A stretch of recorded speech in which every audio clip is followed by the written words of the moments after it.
טוב, הלחם אחרי שהוא יוצא מהקריאה שלו מהחום, כל הטעמים נפתחים, הוא מקבל את הארומה, הוא מקבל קריספיות, מה שעושה את זה מאוד פרשי וטרי, כאילו זה יצא עכשיו מהמאפיין.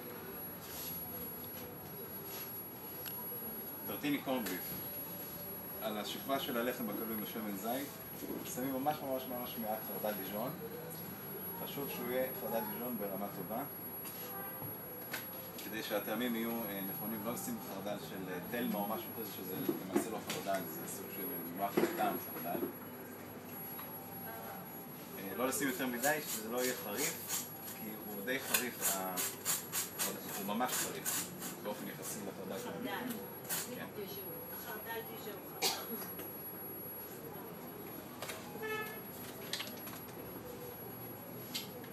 מה זה? שומעים את ה... מה זה? זה הקורן ביף. זה קורן ביף. שומעים קצת? הוא פרוס דק. אני אשים קצת ואחר כך אני אסביר עליו. זה הבשר... אתם עושים לבד לקורן? ליאור כן עושה את זה. אני מכין, כן. באיזה נטע זה הקורן? חזה בקר. חזה בקר? קורן ביף זה חזה בקר. איך עושים? כובשים אותו. מה זה אומר? מה זה כבישה? כבישה זה סוג של בישול בשר, לא בחום, אלא בצורה של ריכוך, בצורה קרה. זאת אומרת שעל ידי מלח וסוכר לאזן שלא יהיה יותר מדי מליחות, הסוכר מאזן את זה, והכבישה עצמה סופחת את כל הנוזלים מהנתח של הבשר ומרקת אותו. בנוסף לטעמים ששמים כל מיני סבי טיגול וציפורן ו... כן, זה אמור להיות במקרר. לוקחים את הבשר, שמים עליו מלח וסוכר? נכון, ואחר כך תהליך של אפייה בתנור חום מאוד מאוד נמוך, בבן מריה, שזה אמבט של מים. זה לא כל כך משהו ביתי, הכבישות האלה. במקרים האלה, אם עושים את זה בבית, וזה אני, קודם כל אני אסביר, זה שאני אעשה את זה במסעדה, הכל טוב יפה, לא כל אחד יש לו זמן לעשות את זה, או את היכולות. אלטרנטיבות מצוינות זה כל מה שקיים במעדניות של החברות המובילות, של קורן ביף, או של חזה אבז מעושן, או פסטרמה, או סלמי, או כל מה שרוצים שיכול להתאים. עם הדבר הזה, צריך איטלקי, תמיד יש בו חמוצים, תמיד יש בו חרדל, יש בו צלפים, יש בו עלים רעננים שנותנים סוג של רעננות לכל הטעמים החזקים שיש על זה. אלו האופציות הביתיות הקלות. אחר כך אני אתן עוד אלטרנטיבות, מה אפשר לעשות בין אם צמחוני או טבעוני או...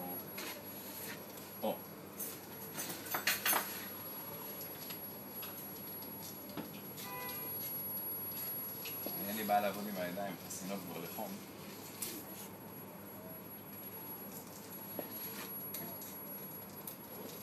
אתם מצליחים לראות מכאן? כן. למעשה מתחילים לבנות שכבות דקות, שלא יהיה אחד על השנייה, גם שלא יתפרק וגם שלא יהיה יותר מדי בשר בכל ביס. שכבות דקות של הלפחים. בצורה כזאת.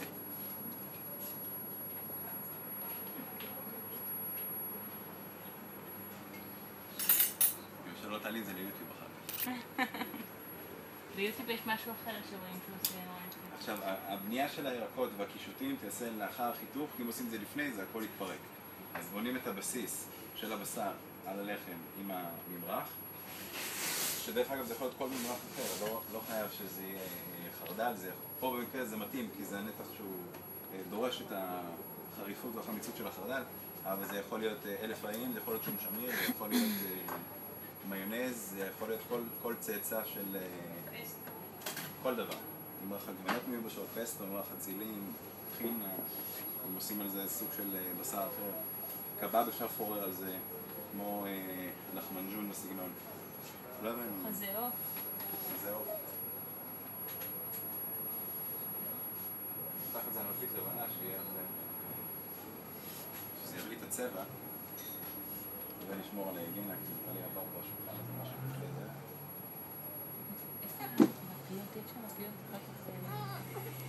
במסעדה אני מגיש מה, מרובות? אבל העיקרון של זה אמור להיות פה הפרדה כדי גם מבחינת מראה וגם מבחינת קלות שלקחת את זה זה הבנייה של כל הירקות. מתחילים עגבניה. רבעון עגבניה על כל פרוזונת.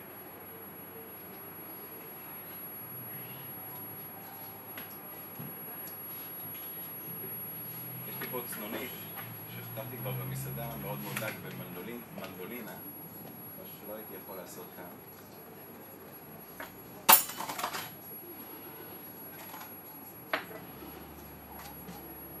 שמים רבע של צנונית. זה נפל לתוך הקופסה, אני ראיתי. זה לתוך הקופסה. כן, אני ראיתי. אם זה נפל לתוך הקופסה לא הייתי מראה.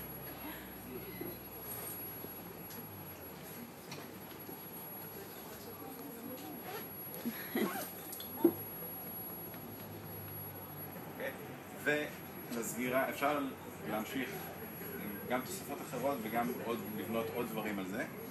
זה מספיק 2-3 טעמים, לא צריך יותר מזה.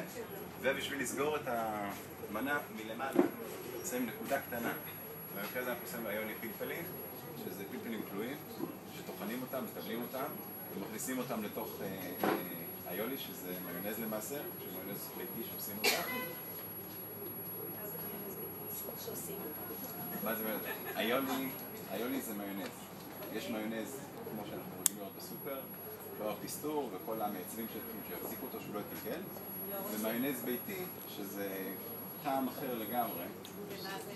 זה למעשה אמולסיה בין חלמונים, הצהוב של הביצה, לבין שמן. שמן חמניות, שמן תירס, שמן זית, מעט חרדל, לימון ומלח. זה יוצר לנו זה יוצר את המיונז הקלאסי, הצרפתי, האוריגינל.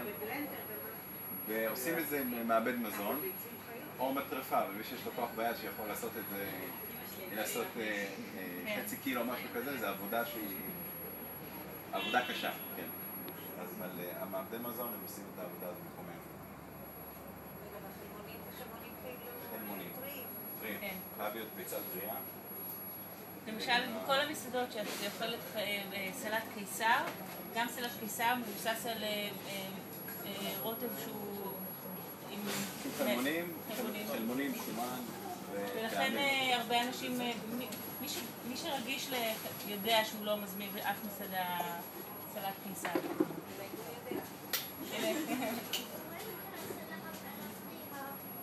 מה זה? עכשיו, אלה, זה פשוט סוגר את הבלנס בין כל הצבעים, מה שעושים את הניגודיות, שיראו שירים את המנה. זה נבטי זה צנוני. זה גס מדי, זה לא שם. מיקרו-בזיליקום, לא? זה מיקרו-בזיליקום ירוק, זה גם לידו. יש שם בכל סופר במחלקה של העלים, קיימים כל העללים עם מבטי אלפלפה וחמניה ומיקרואים של רוקט, של בזיליקום, של כל דבר. זה דברים שהטעם שלהם יחסית עדין לטפל את זה. אני מעלה אותי, אז הייתי גם כשיוצא.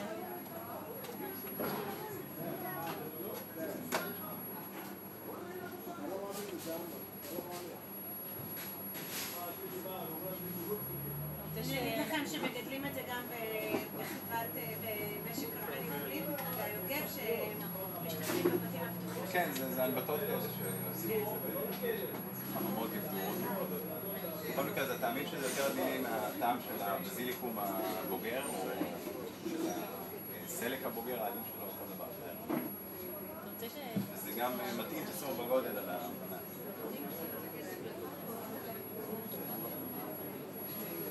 בסדר? להעביר ככה לטעימות? זה הקורנביף, אפשר בינתיים שבשורה הראשונה הרוויח, לקחת את זה פרוסה איתו. יש שם מפיות, מי שרוצה. ככה להרגיש את ה... קחו מפיות, יש שם בצד.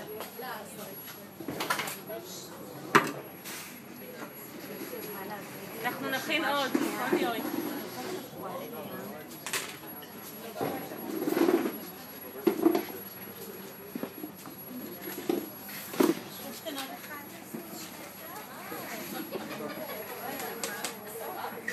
להפסיק, נכון? מספיק?